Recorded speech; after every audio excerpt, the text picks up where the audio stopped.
korang. Korang sokong apa? Muhyiddin Yassin pun sama. Siapa yang kau percaya? Muhyiddin Yassin, Hadi Awang pun sama. Masa zaman Perikatan Nasional aku kena tangkap. Kau percaya apa? Najib Razak pun sama. Tak kira siapa naik jadi kerajaan, diorang akan kekalkan guna undang-undang untuk tangkap kita. Mahathir, aduh Mahathir lagilah, sial Mahathir. Mahathir zaman dia jadi PM, dia lagi gunakan undang-undang dia. Dulu dia ada undang-undang nama ISA, kau tahu Mahathir dulu.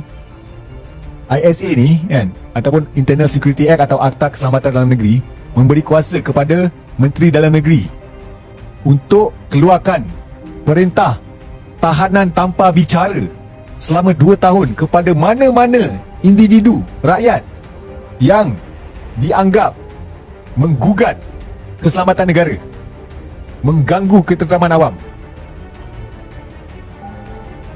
Banyak aktivis kena tangkap tahun 1998, 97 ke? 97. Operasi Lalang.